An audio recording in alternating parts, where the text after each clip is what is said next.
Okay, rolling action. Hi hello guys, നമ്മളിന്ന് കാണുന്നത് കടകം എന്ന് പറയുമ്പോൾ പണ്ടത്തെ കടകമല്ല ഇപ്പോഴത്തെ കടകം പുള്ളി മാറിപ്പോയിരിക്കുന്നു.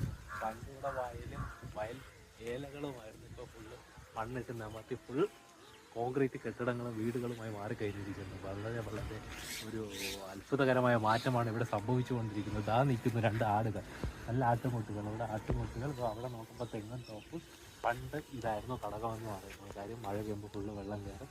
ഒരു കായൽ കരയാണ് കടകം. ഈസ് ഫേമസ് ഫോർ കായൽ കരകൾ. പിന്നെ നമ്മൾ നോക്കുമ്പോൾ ഇപ്പോൾ ഇവിടെ കുറച്ച് സ്ഥലം മാത്രമേ ഇപ്പോൾ നമുക്കിങ്ങനെ കാണാൻ പറ്റൂ. ബാക്കിയെല്ലാം ഇപ്പം ചുവന്ന മണ്ണിട്ട് നമുക്ക് അവരെല്ലാം വീടൊക്കെ സെറ്റ് ചെയ്തുകൊണ്ടിരിക്കുന്നു. ഫുൾ ഡെവലപ്മെൻറ്റിൻ്റെ പാതയിലാണ്. ആ സീറ്റ് അടിച്ചതിൻ്റെ അപ്പുറത്ത് കരകളാണ്. അത് അങ്ങനെ എന്തെങ്കിലുമാണ് അറിയാം. കായലാണ് പാർവതി പുത്തനാർ. ഓടാ കായറ്റ്. ഓ, ഇവിടെ നേരെ പാർവതി പുത്തനാർ. ഇവിടെ അതിന് പേര് വ്യത്യാസം ഉണ്ടെന്നുള്ളൂ. സംഭവം അങ്ങോട്ടോട്ടൊന്ന് പോയി നോക്കാം. അവിടെ നിനക്ക് വെള്ളം ഉണ്ടോ?